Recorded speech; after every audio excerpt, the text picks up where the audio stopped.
Taking that thing out. Got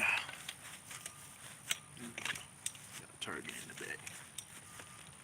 Yo, welcome YouTube to my second mobile live stream.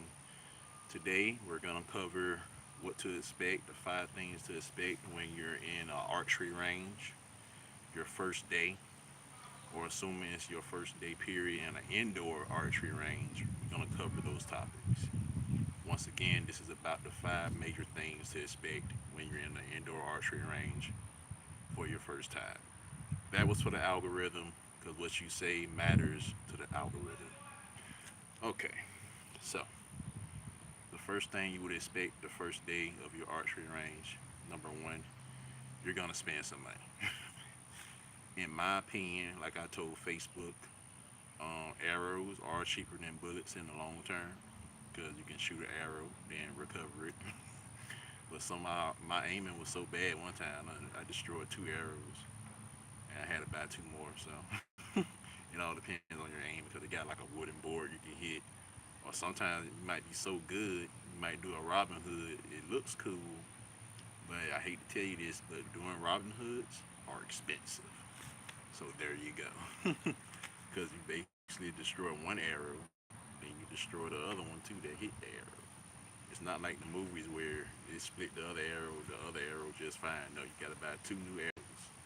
So, but I mean that's good because your accuracy of it is that good. It's mostly common with compound bows because they have such a degree of power and accuracy. So you really don't want to be too accurate. You don't want to be too inaccurate. But the first day you're coming in, 9 times out of 10, you probably didn't invest in your own bow.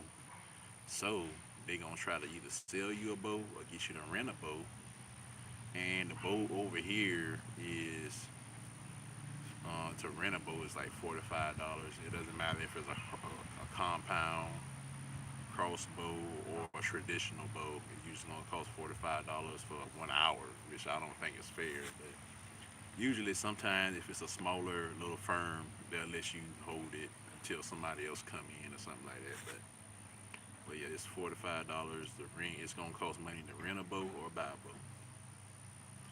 But usually, if you buy a bow, they'll give you months of range time for free because you're paying for the range time too. The range time ain't that much, and normally it's called a daily a daily pass. So once you purchase that daily pass, normally you can shoot, go home, take a nap, run errands, and as long as you come back before they close for the day, you can still use the range. So that's the daily pass. Then they have the monthly. Then you got the membership that lasts 6 months to a year, which might be 60, $50, maybe $40 per person. Another thing you want to consider if you don't know anything about archery, they're gonna try to sell you almost anything. So know what you want to buy before you get in there. Know what you want to rent before you get in there. Because the first day, like I said, they're a business. It's understandable. I ain't dogging them about it. But they want to, let's say if you got your bow from a pawn shop, they gonna look at that bow, especially if it's a compound. They're gonna be like, oh, it's missing this, it's missing that, it's missing this, missing such and such. They're gonna make them little small sales to you, little small sale pitches to improve your bow and to make a sale. That's what they do. But the one thing you don't need to buy because I made a video helping you save money is a stringer or a de-stringer or whatever they call it. And what it does, it helps you put the bow up because you got to put the string up and you got to put the string down. You don't want to leave it strung up all overnight or for long periods of time. It'll damage the bow eventually because all the force is on it. But you don't have to buy that because I made a video showing, unless you're handicapped or have some type of medical problem or something like that, which is understandable. They're good for that. Um, but you can just use your leg, bend it across your thigh or your leg or whatever, and you set it up that way, just like I showed you in my video. The second thing is your first day, if you don't know how to shoot and you rent a bow from them or buy a bow or whatever, they'll teach you that lesson. But like I said, it's going to invest, like my classes are like 10, 15, $20 or whatever you don't need. But for them, it's gonna cause they're not gonna give you no lesson. You come in with your own bow, they're gonna assume you already know how to shoot. But if you buy a bow from them or you invest in it, or maybe if you can ask them, but they don't have to help you. But you're gonna have to invest something for them to help you because they're gonna be like, okay, you ain't buy nothing from us, so definitely if you want lessons or free lessons that first day, definitely buy something from them to invest in it, and they'll teach you how to everything I just taught you. They'll teach you how to put it on, how to load. They'll teach you proper form, and all that cool stuff there. Now number three, um, I wouldn't say this is a con, but the thing is where I'm from, it's a Western based shooting, so they only gonna teach you Western based shooting and tactics, and also anything that can reduce their liability. Just like you go to a gun range, they don't allow. Some of them don't. A lot of them don't allow you from to draw from the holster and shoot, or to draw and conceal it and shoot. But if you go to certain other gun ranges, they allow it. It's just with an archery range, they're gonna teach you the Western style of shooting, Mediterranean style, left side of the bow, or if you left-handed, they're gonna roll their eyes. All right, let's do it this way, because it they're gonna tell you about Archer's paradox. They basically on it's gonna hold you back a little bit because you should be able to shoot from the left and the right side of the bow, right or left hand. You should be able to shoot 10 degrees, 30 degrees, 40 degrees, or 1 o'clock, 2 o'clock, 3 o'clock. You should be able to shoot all those, but they're gonna teach you the standard, perfect form, indoor archery range competition version, which is effective. It's just you gotta have time to explore. You can't curve arrows, obviously for safety reasons. Can't curve arrows. You can't do trick shots and all that stuff there. Lars Anderson's type stuff is just gonna be very basic shooting. But because it's your first day, it's not basic to you. Obviously, to you it's amazing. But me, it's boring. You know what I'm saying? I'm used to doing all types of crazy stuff. You can't go prone. I'm finna do a prone archery video coming up. And all of that is understandable.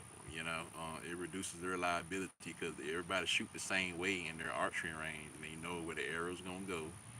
They know where the liability gonna be at, and it's fine. But that's your first day. But in order to get some real shooting done, you're gonna have to go either to an outdoor range or your own. You're gonna have to shoot in your backyard. Find a large open space, like a park, like a soccer type field, so you can shoot and you can explore different things with archery. You can buy your own target that I got here and practice shooting in your backyard. But it's very Western based. It's not Eastern. It is what it is. Um, the fourth thing I would say is in the beginning you might want to bring a friend because, like I said, there's not a lot of people shooting there. It's popular, but during certain times you might come in, might be nobody in the indoor range, like on a Monday or something like that. So definitely bring a friend you can talk to and can shoot with. You know what I'm saying? And y'all can just chill. But don't be surprised if it's your first day and it's only like two or three people shooting. Because when the lockdown happened, and if you're American, you know what the lockdown is. That's the CD-19 epidemic or whatever. They was locking everything down. Everybody was shooting in. Even the gun ranges was closed, but for some reason the archery range was still open, which is freaking cool. I was happy about that because they closed down the beach, they closed down everything, but the archery range was still making money. It was like 10, 15 people back in them days shooting. So you just don't want to be alone. If you're very a social person, it's still a good place to meet people. But don't be surprised if you're on one or two or three people shooting. So, but the gun range will probably be full of people. But even then on a Sunday, so go a day where if you're real social, go on I say a Thursday, Friday, or Saturday, something like that. Most ranges, archery ranges. I well no, You might have some that's open on Sunday, but I know the one I go to hasn't open on Sunday. So, oh yeah, some archery ranges require memberships. Again, some of them go from 6 months to a year, um, but others are optional. It all depends on the size, and some of them like do archery clubs. And these archery clubs pay you gotta pay your membership dues and stuff like that. If you don't like stuff like that, you can build your own archery range or anything like that. The last thing I tell you is just to have fun. The first day, it's especially if you're doing traditional. If you're doing a traditional bow, no scopes, nothing like that, you might get discouraged. Your first day because you're missing the target, or a common thing is you hit your left arm with the bow, and there's going to be a lot of, especially if you're not very active, there's going to be places on your body and you're doing heavy practice, it's going to be kind of sore, like your back, because it takes a lot of back muscle. So you're working out your back, you're working out your arm, you're going to be sweating, but because you're having fun, you don't really notice it. So you never know. So yeah, have fun your first day. It's not about accuracy. It's mainly about placement. And as I said before, start close.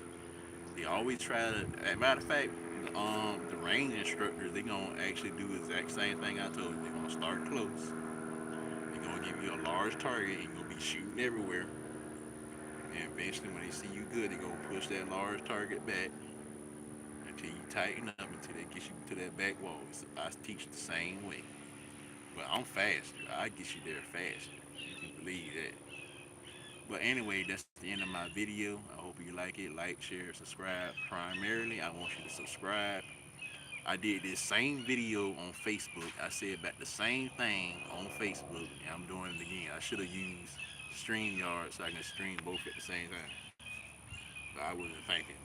Tomorrow, we're going to do another lesson or another tip free webinar, and I'm gonna stream multiple platforms at once, so I don't have to keep saying the same thing over and over. It gets frustrating.